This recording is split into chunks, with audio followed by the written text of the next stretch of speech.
No escucho nada. Oh, oh.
Copeuch Inversiones, el sitio donde todos pueden invertir, y Universidad Central, 40 años formando personas, presentan Al Pan Pan. En el Mostrador Radio, debate y conversación para comenzar la mañana. Al Pan Pan, con Minda Schindler. Entrevistas políticas con los actores de hoy. El Mostrador, información con la independencia que nos caracteriza. ¿Qué tal? ¿Cómo están ustedes?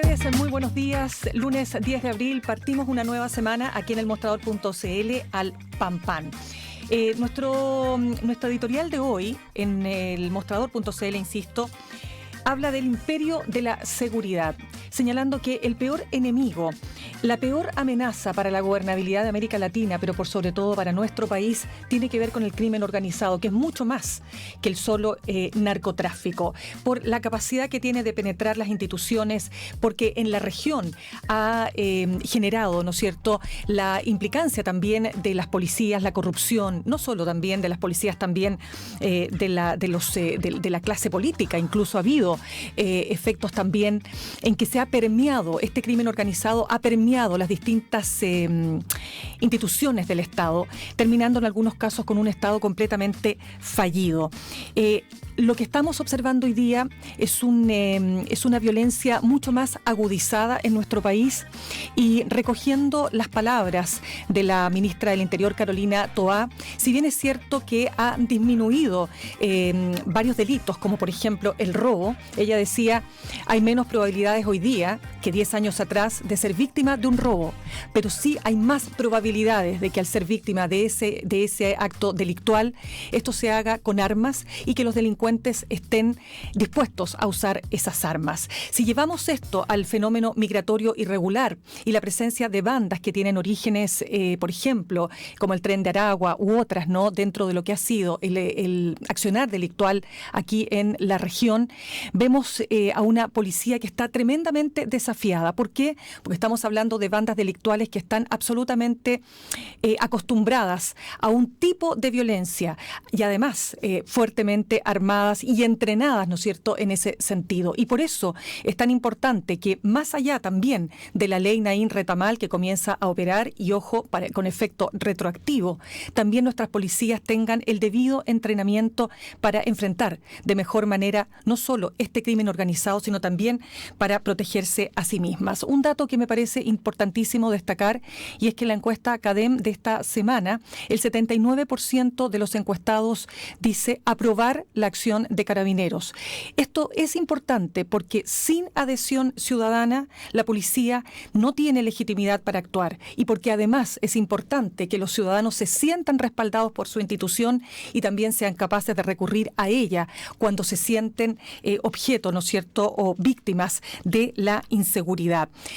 Otro de los temas que marcó los últimos días, por cierto, tiene que ver con esta decisión planteada por el fiscal nacional de pedirle a sus fiscales que a su vez soliciten a los tribunales prisión preventiva si es que se detiene a un individuo extranjero sin su documentación, sin que pueda acreditar su identidad, lo que por supuesto también ha generado polémica. Y quiero también cerrar esta pequeña introducción respecto de lo que ocurrió con mi colega, y digo abiertamente mi amiga Paulina de Allende Salazar, una periodista que tiene una vastísima trayectoria, que cometió un error, ella lo dijo, ¿no es cierto?, en una transmisión en vivo al calificar al carabinero Daniel Palma de Paco. Sin embargo, ella se excusa rápidamente, pero este hecho motivó dos hechos que para mí, y con esto cierro, son extremadamente importantes. Por un lado, el que un general de carabineros se permita, más allá de la situación que está viviendo la institución y que uno entiende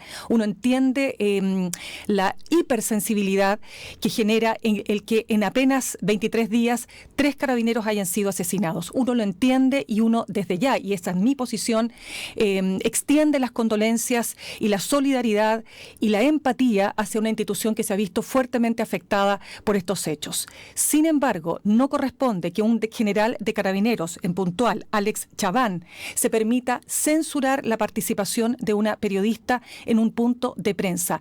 Eso no corresponde en una democracia, porque las policías no tienen ese rol, que no les compete por lo demás, no tienen esa facultad. Y lo segundo, la decisión de Mega de haberla despedido y haber prescindido de sus servicios producto de esta situación, lo que pone desde mi punto de vista a la prensa y al periodismo en una fragilidad absoluta.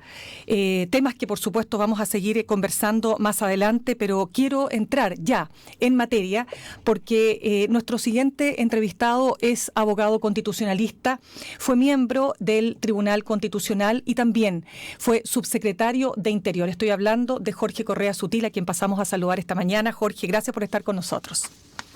Mirna, muy buenos días, ¿cómo estás? Muchas gracias, gracias por estar con nosotros, Jorge. Y lo primero, por cierto, que quiero preguntarte, ojo, que no dije en esta introducción, que este fin de semana tuvimos 2 hechos delictuales de alta connotación por la gravedad y porque se trató de asesinatos múltiples. Estoy hablando de lo que pasó en Quilpué, donde quedan 2 niños que no fueron afectados por las balas, ¿no es cierto? Esto ocurre en una vivienda, matan a sus padres y este niño de 10 años es el que alerta a las personas que había sido esta familia objeto de este tiroteo que significó la muerte de 4 personas adultas, entre ellos sus padres, y lo que pasó ayer en Lampa, que es otro hecho gravísimo. Y quiero preguntarte, en definitiva, ¿cómo definirías tú el momento que vive el país en materia de seguridad pública?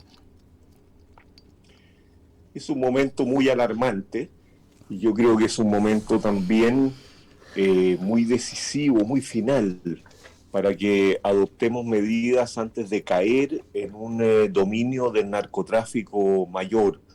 Estamos viviendo violencia que no conocíamos en Chile, estamos viviendo niveles de crueldad muy altos y estamos viviendo un momento de dominio del narcotráfico de muchas poblaciones. Todo ello nos obliga, creo yo, a tomar medidas de corto, mediano y largo plazo para poder detener este fenómeno. Que no lo vamos a detener en días, Mirna. Yo tengo la sensación de que oyendo a los parlamentarios, a los dirigentes de partidos políticos, andan haciendo promesas de que esto se va a solucionar con la ley Naim Retamal o con otras. A mí me parece que tenemos que tomar medidas muy sostenidas, ¿eh? Y prometer que esto va a ir en disminución por los próximos 8 o 10 años. Creo que ese es el horizonte que tenemos para enfrentar la delincuencia. A ver, Jorge, me gustaría entrar en ese punto que tú señalas. ¿Tú observas visos de populismo penal, tal como lo sostienen penalistas destacados de nuestro país? Pero quiero preguntarte específicamente por la ley Naim Retamal, que el propósito de quienes promulgan esta ley es dotar a las policías de mayores herramientas, no solo para protegerlas a ellas, sino para combatir más eficazmente la delincuencia. ¿Notas ahí también visos de populismo penal? Sí, o de desesperación o de búsqueda de dar respuestas fáciles a problemas complejos. No me parece que la ley Naim Retamal aporte nada sustantivo. ¿Por qué? Se le está tratando de aplicar ahora a un carabinero que disparó cuando iba huyendo un delincuente después de atropellar a uno de sus compañeros. Bueno, y se dice, eso es legítima defensa, pero ¿cómo hacer defensa si el delincuente va huyendo? Entonces están tratando de aplicar la ley Naim Retamal a un escenario que no tiene nada que ver con ella, para tratar de decir de que solucionaron el problema. No es cierto. El problema del uso de armas es más complejo. Y lo que hicieron con la ley Naim Retamal es decir, mire, se presume que el carabinero hace legítima defensa cuando ha recibido una agresión injusta y a su vida o a las de terceros o a sus bienes o a sus otros derechos.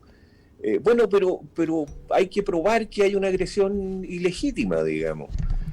Y eso es legítima defensa. Entonces, estamos más o menos en el mismo mundo en que estábamos. No hemos cambiado nada con la ley. Mira, qué importante, Jorge, perdona que te interrumpa, para ponerlo en contexto y contarles a quienes no se ven hasta ahora de qué estamos hablando. En la ciudad de San Antonio, ¿no es cierto?, un carabinero es atropellado.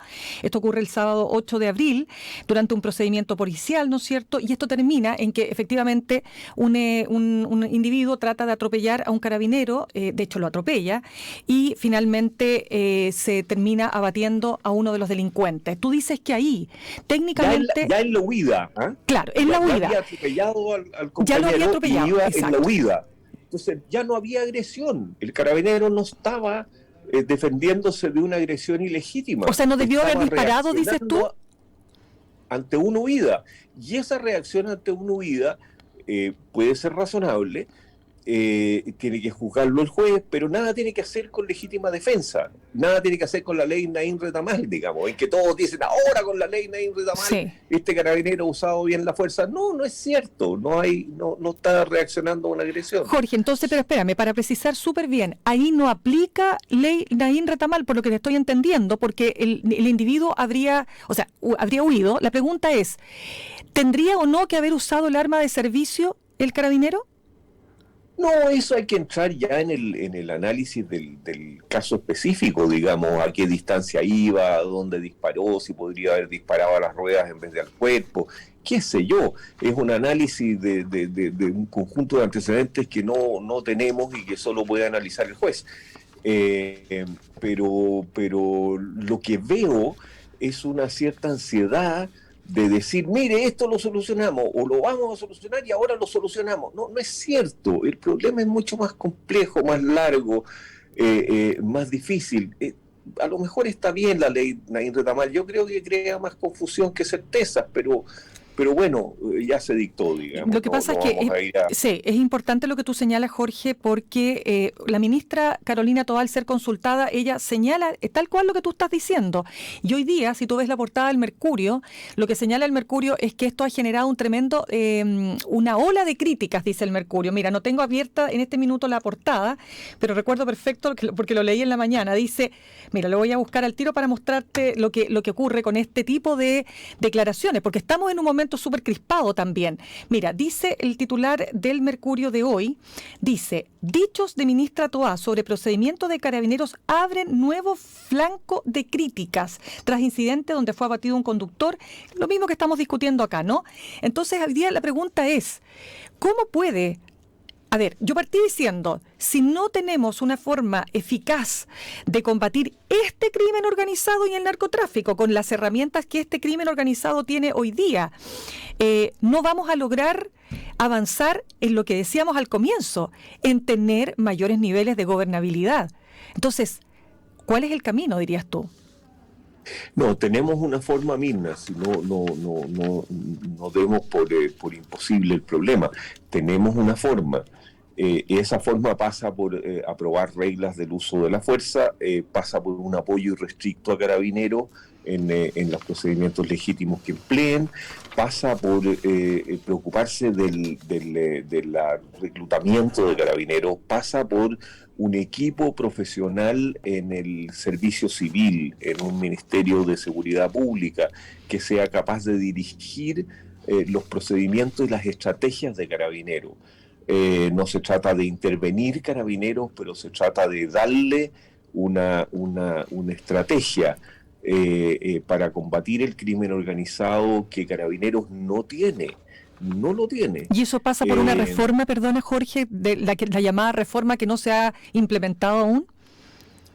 Claro, pasa por crear un ministerio, creo yo, de seguridad ciudadana con un servicio civil, eso sí, no con designaciones políticas, seleccionado por la alta dirección pública, de 10 o 15 profesionales del más alto nivel. Pasa por el sistema carcelario chileno que hace crisis. Tenemos cárceles hacinadas, y por lo tanto los jueces no van a seguir enviando delincuentes a las cárceles porque saben lo hacinadas que están las cárceles, y por lo tanto va a haber lo que el pueblo rechaza como puertas giratorias mientras no tengamos un mayor número de plazas en las cárceles. Y tenemos que tener un sistema de penas alternativas que sean de restricción eficaz de la libertad. Aquí o se encarcela a la persona por 5 años, o se le otorga una libertad provisional o condicional o con restricciones, que remisión condicional de la pena, que en verdad no lo controla, ni menos le ayuda a resocializarse. Entonces, en eso hay que crear, creo yo, un servicio distinto al de Gendarmería, que debe seguir a cargo de las cárceles, para hacerse cargo de las personas que quedan en libertad restringida. Tenemos que hacernos cargo, Mirna, termino sí, nada claro. más, pero mencionarte los problemas centrales. Tenemos que hacernos cargo de 300.000 niños que están fuera del sistema escolar. Absolutamente. 300.000 niños, es un número impresionante. Y las calles hoy día en las poblaciones son una escuela del delito. De esos 300.000 niños, claro, uno dice el 6% de la población escolar, pero si tú vas a los grupos más pobres, a los grupos D y E, ese porcentaje llega al 14%, al 14%. Y en zonas urbanas típicamente esos niños están expuestos a la narcocultura. Entonces ahí hay una deficiencia del Estado mayúscula. No nos podemos quejar en 10 años más de tener la misma delincuencia si no nos hacemos cargo de ese problema. Completamente. Jorge, yo partí preguntándote cómo definirías tú el actual momento que vive el país en materia de seguridad pública, porque abundan comentarios, opiniones o puntos de vista, particularmente desde la derecha, señalando de que esto proviene o se agudiza después del estallido social, donde se justifica la violencia. Estoy repitiendo lo que he leído en innumerables columnas de opinión, etcétera, donde se instala la figura del matapacos, etcétera. O sea, esto hay un sector que siente y que percibe que esto no ocurría de menor grado antes del estallido social y que después del estallido social se dejaron caer todos los males. Tú que fuiste parte del Ministerio del Interior, ¿cómo ves la evolución que esto ha tenido y cómo ves esta mirada? Yo creo que hay un fenómeno multicausal. Sin duda teníamos la narcocultura y los controles en 2 o 3 poblaciones en Santiago. Hicimos en la época en que yo era subsecretario un esfuerzo por intervenir esas poblaciones. Hoy día está mucho más expandido.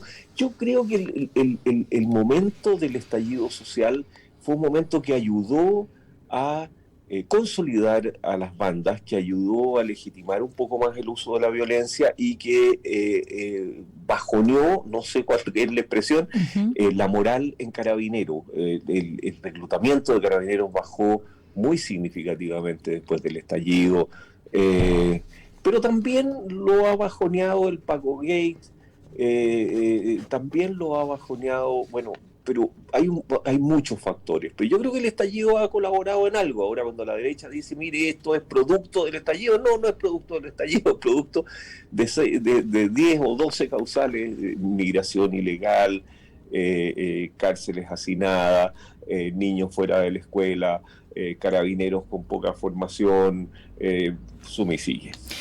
Hay una decisión... Y es un fenómeno mundial también, es un fenómeno mundial, es muy, algo de eso nos iba a llegar de todas maneras. No, sí, totalmente. De hecho, cuando nosotros analizamos lo que pasa con nuestros vecinos, sin ir más lejos, bueno, ahí tenemos la experiencia muy cerca, digamos, de nosotros.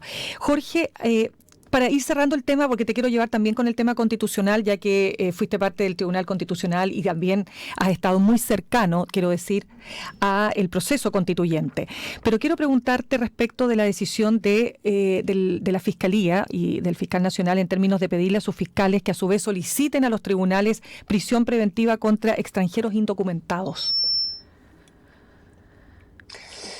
No termino de entender, Mirna, qué es lo que es prisión preventiva en este caso. O sea, un extranjero indocumentado queda detenido en las comisarías, pasa a las cárceles, entonces asignamos las cárceles más de lo que están con extranjeros indocumentados que no son delincuentes o no son delincuentes todavía. No caben, Mirna, no hay posibilidad de hacerlo. No es que yo no quiera, ¿eh? Entonces, ¿detenerlos para qué? Es la pregunta, ¿eh? Porque luego para expulsarlo se necesita una doble notificación que no creo que se pueda hacer así de un día para otro en la propia lugar de detención. Esa es una mala ley, por ejemplo, que tengan que ser notificados 2 veces para poderlos expulsar. Eso se tiene que corregir. Ya, pero yo lo que escuchaba, mira, me vas a permitir, porque te voy a tratar de reproducir. Sí, voy a tratar de reproducir lo que le leí al Fiscal Nacional, y es que la argumentación para aplicar esto, que yo no sé si tiene o no, y te voy a preguntar visos de inconstitucionalidad o qué, pero quiero preguntarte respecto de lo que él señala, porque él dice que lo que termina pasando es que los extranjeros que están indocumentados dan un nombre, luego llegan al tribunal y cambian el orden de los nombres, entonces se empieza a producir una situación donde finalmente, para hacértela en términos gruesos, corta la explicación, termina zafando esa persona de su responsabilidad ante la justicia. Mirna, si están indocumentados, da lo mismo el nombre que den, sea falso, sea verdadero, entonces no termino de entender, digamos, al fiscal. Probablemente tiene toda la razón, pero yo no termino de entenderlo porque ¿de qué se trata si da el nombre verdadero, si no tiene documento? No me termina de guiar claro. Si entró ilegal y no tiene documento, bueno, no tiene documento, no. Ya, o sea, tú no consideras que esa sea la medida adecuada para enfrentar ese tema, ¿no? Que tenemos en Chile, naturalmente, un problema de inmigración irregular. Sí, pero tengo más bien un signo de interrogación. No termino de entender de buena fe, digamos. No es que esté haciendo sarcasmo de decir es una estupidez de medida. No termino de entenderla. Jorge, no sé para qué sirve. Ok, o sea, desde el punto de vista jurídico no le ves mucha eficacia a esa medida. es que no sé para qué sirve. A lo mejor me desasna alguien y me dice, mire, esto sirve para esto. Y yo te digo, qué inteligente norma, pero por ahora no le veo mucho sentido. La vocera de gobierno, Camila Vallejo, entrevistada ayer en el programa Tolerancia Cero de CNN Chile, dijo que la realidad es peor de lo que pensábamos y se insiste en ciertos sectores vinculados a la oposición, por cierto, que el presidente Boric no tiene la capacidad para enfrentar el tema de la delincuencia y que los indultos le seguirán pesando. ¿Qué pasa aquí? ¿Qué hacemos si este es el presidente que tenemos, no? Y nos quedan 3 años todavía con esta administración. Digo. Este es el presidente que tenemos porque lo elegimos. Exacto, partamos por ahí, digamos. Exacto. Somos responsables de eso. Exactamente. Ya. No, yo creo que, yo creo que tiene debilidades y fortalezas, Boric. Tiene la debilidad, naturalmente, de un sector que fue extraordinariamente, no extraordinariamente, pero fue crítico del actuar de Carabinero. Y fue sobre todo condescendiente con la violencia.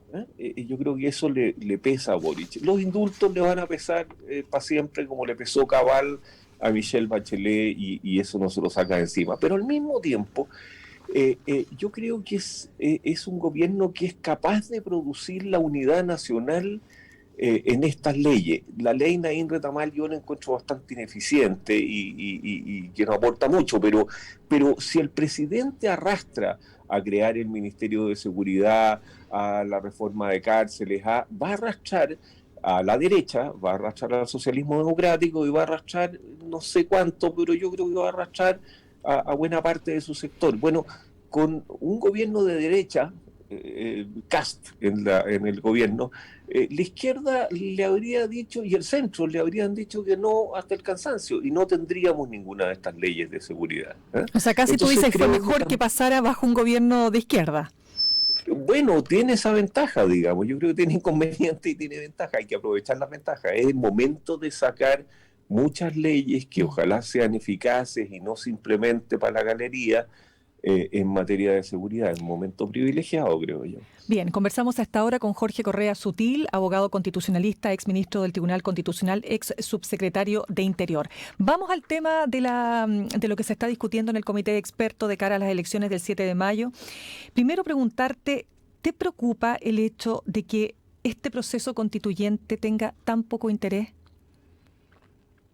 De la ciudadanía estoy pensando, no de los políticos, no de los expertos.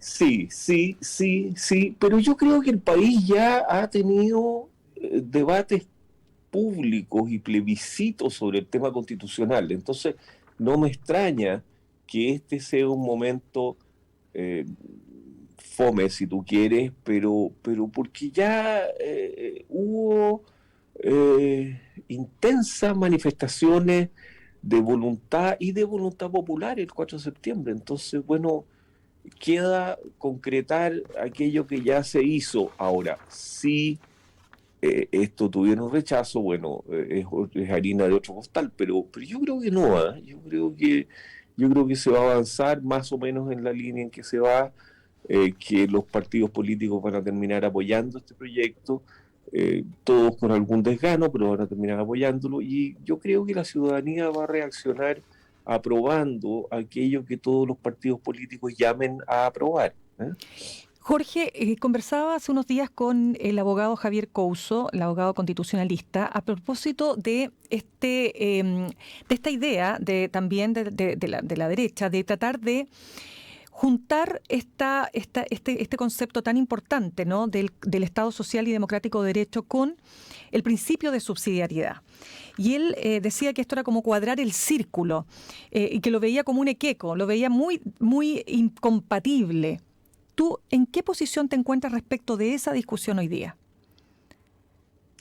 Mira, yo creo que esta es una discusión de filósofos, es una discusión de políticos, una discusión política importante, pero que llevarla al texto constitucional solo puede acarrear males para la democracia. La única función que pueden cumplir principios de esta naturaleza en un texto constitucional es que jueces que se sienten reyes filósofos, o sea, impongan sus criterios políticos por sobre la mayoría. Me explico. la Constitución es básicamente un texto contramayoritario, o sea, algo que se impone a las mayorías, está por sobre la ley, digamos, ¿ya? Entonces, cuando se aplica la Constitución, se aplica contra los poderes públicos, eso es una realidad. Se invalidan leyes y decretos en nombre de la Constitución. Yo creo que la Constitución tiene que tener reglas, pero no tiene que tener principios tan plásticos y tan políticos como estos, porque si los tiene, entonces los jueces, interpretando esos principios plásticos y abiertos, imponen finalmente sus propios criterios políticos contra la mayoría. Son lo que Atria llamara tercera cámara. Pero no nos podemos quejar de terceras cámaras si les damos el plato servido, si les decimos a los jueces, mire, aquí tiene un arco de principios, el de subsidiariedad, el de Estado Social y Democrático de Derecho, el de no sé qué, el de no sé cuánto, para que usted escoja y haga lo que quiera con el texto constitucional, imponga su voluntad. Entonces, espera, para ver si te logro entender. Porque suprimiría todos estos principios, Mirna, claro, para ser franco. lo dejarías yo mucho sé más... que los constitucionalistas no están de acuerdo, pero yo suprimiría todos estos principios. Exacto, lo que pasa es que te lo pregunto porque particularmente en lo que se refiere al actual artículo, lo que pasa es que Javier Couso lo que dice es que en el tema de, hablemoslo súper claro para todos los que nos ven hasta ahora, el tema de las ISAPRES, respecto de la participación de privados, ¿no es cierto?, en la salud. En la salud de un país, ¿no es cierto?, la salud pública, la salud privada. Y lo que él dice es que si el texto rechazado en septiembre pasado hacía imposible la participación de ISAPRES, por ejemplo, acá, en el texto que se quiere, por lo menos de lo que se está discutiendo en el comité de expertos, haría imposible, a su vez, un sistema nacional de salud como el que existe en Inglaterra. Y dice que el artículo 19, número 9 de la actual Constitución se repite prácticamente igual. Entonces, ahí hay un punto que no es menor.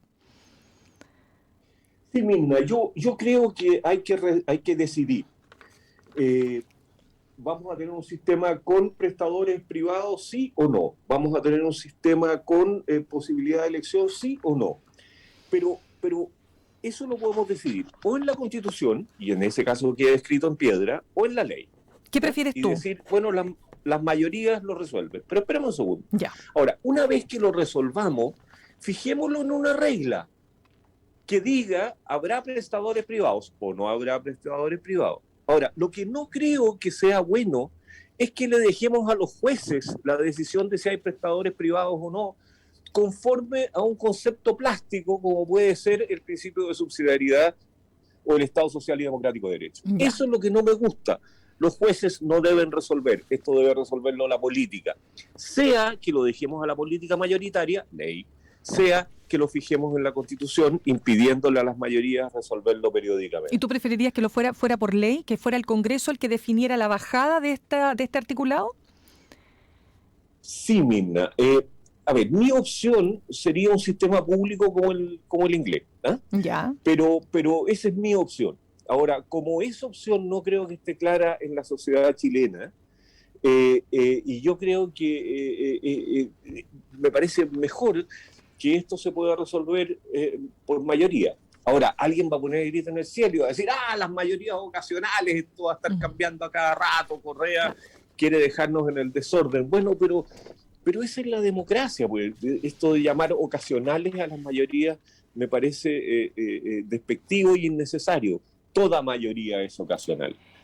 Ya. Y bueno, eso es lo que tiene que resolver.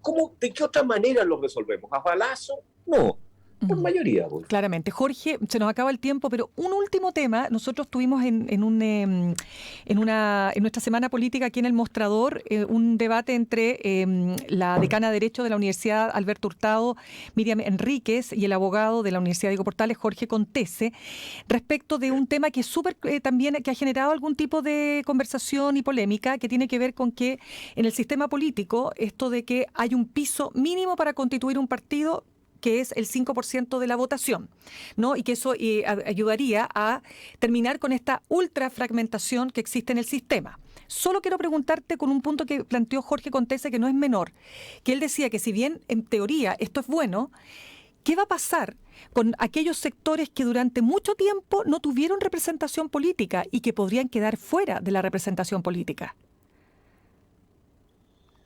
Bueno, o chicho o chancho, pues, Mirna.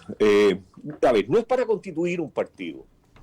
El 5% es para que ese partido tenga representación parlamentaria. O sea, Perdón. puede haber un Gracias partido por la explicación. opinando públicamente, sus dirigentes, no sé, con alcaldes, qué sé yo, pero sin representación parlamentaria. Sí.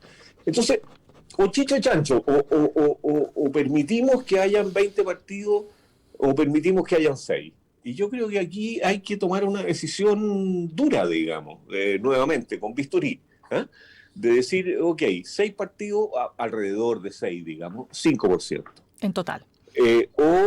O permitimos 20 partidos. Y yo prefiero 6 partidos con dificultades para que nuevas corrientes se representen, que tener ingobernabilidad producto de la cantidad de partidos. Y la norma antidíscolos, y con esto terminamos, que dice, cesará en sus funciones el diputado o senador que renuncie al partido político que hubiera declarado su candidatura. Sí, a mí me parece muy bien. De nuevo, tenemos que tener medidas drásticas para evitar la dispersión y el desorden en el Congreso. Es una medida bien drástica. Me parece más dudoso, más complejo, y tenemos que conversarlo más, creo yo, la cuestión de la expulsión del parlamentario del partido político. Claro, entonces el partido político lo expulsa y lo saca del Congreso. Es que eso es más complicado. Tú dices que ya, ok, porque mira, vamos a seguir conversando, se nos acaba el tiempo, pero claro, básicamente el espíritu, yo entiendo, de esa discusión es que si tú votaste por un candidato de un partido y después ese candidato se da vuelta y se da otro partido, bueno, ahí también hay una suerte de defraudación de la voluntad soberana. Es una discusión amplia que no vamos a alcanzar a discutirla en este minuto, Jorge, pero te quiero dar las gracias. Es compleja, porque si se va a otro partido y tú lo sacas, entonces la ciudadanía va a decir, pero yo voté por Pedro González, aunque se haya ido a otro partido y ahora lo pierdo como candidato. También es verdad. Ya veremos. Abierta la conversación entonces para tenerte también en otra oportunidad acá, Jorge, con nosotros aquí en el Mostrador.cl, el Pan Pan. Muchísimas gracias por haber estado esta mañana. Mirna, a ti, muchas gracias, muy amable. Que estés muy bien. Adiós. Bien, vamos a saludar. ¿Qué hora es? Ya, son las 8:36 y saludamos a nuestros auspiciadores. Copeuch Inversiones te ayuda a cumplir tus metas desde 1.500 pesos y con una comisión que se acomoda a tu bolsillo. 100% digital, fácil de usar, te acompaña y con el completo control de tus fondos. Copeuch.cl, el sitio donde todos pueden invertir. Y Universidad Central, 40 años formando personas. Ven a vivir la experiencia USEN para los que buscan avanzar. Posgrados USEN, acreditada y adscrita a gratuidad. Conoce más en posgradosusen.cl. El gobierno dio a conocer un programa, un cuerpo en materia de seguridad, una serie de medidas que incluye la intervención de 30 comunas. Vamos a un corte y al regreso estamos conversando con la alcaldesa de Peñalolén, Carolina Leitao. En instantes, una nueva entrevista en Al Pan Pan con Mirna Schindler por El Mostrador Radio.